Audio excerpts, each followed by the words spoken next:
Now solve our next problem. So we have our sample problem number 4. So same lang, dito naman, on the right side of our equation is trigonometric naman tayo. So papakita natin kung paano tayo mag-solve ng non-homogeneous DE natin kapag meron tayong trigonometric. So we'll just follow yung mga patterns natin. So you will have d squared. Palitan lang natin ng differential operator plus dy is equals to sine x. So kung ayusin natin yan, we have factor out natin si d, si y pala. So this will now become your equation. So y, yung general solution natin, that is y sub p plus y sub p. So para makuha natin yung complementary solution natin dito, so transform natin to into an auxiliary equation. Palitan lang natin yung d natin ng m is equals to 0.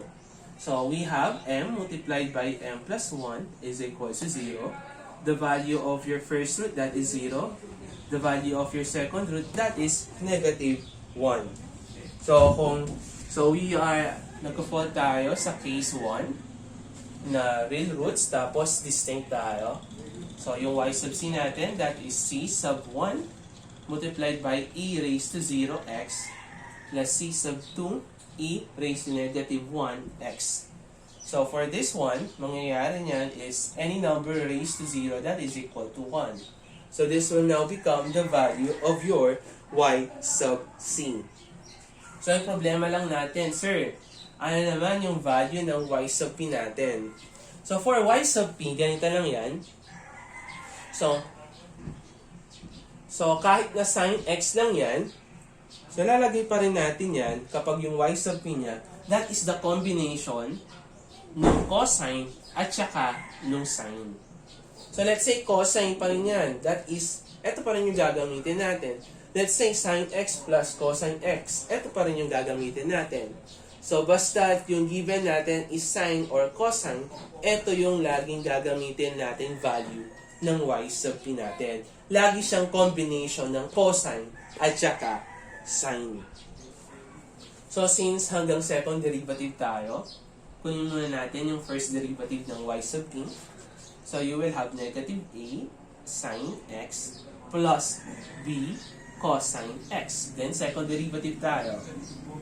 So you'll have negative a cosine x minus b sine x.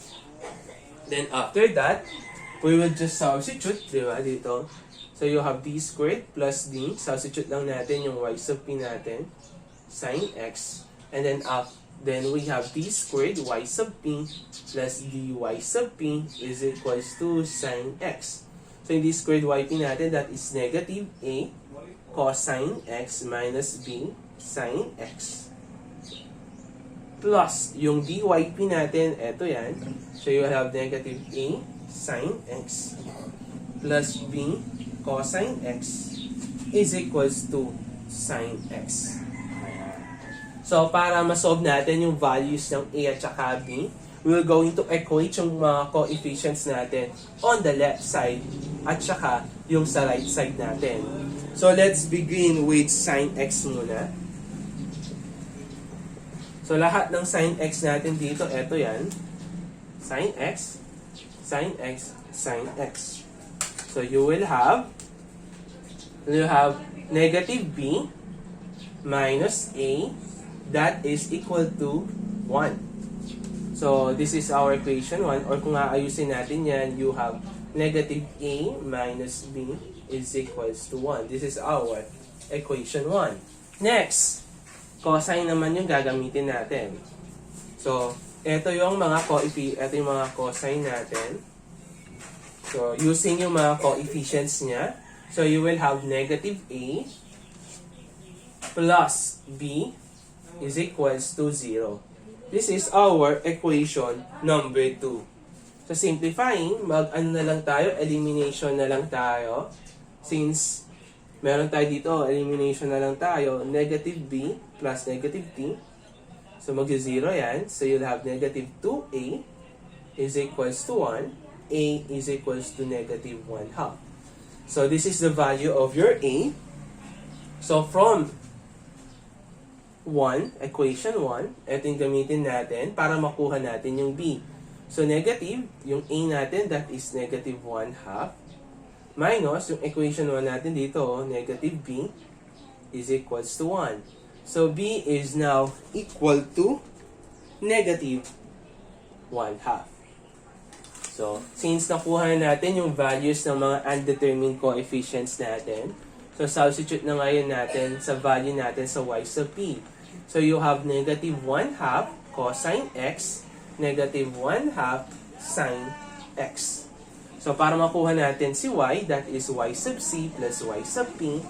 So, y is equals to, so yung y sub c natin, that is c1 plus c2 e raised to negative x minus etong y sub p natin. So, we have 1/2 cosine x minus 1/2 sine x. So, this will now become your general solution. So, ganun lang yung pagkuha ng mga general solutions natin.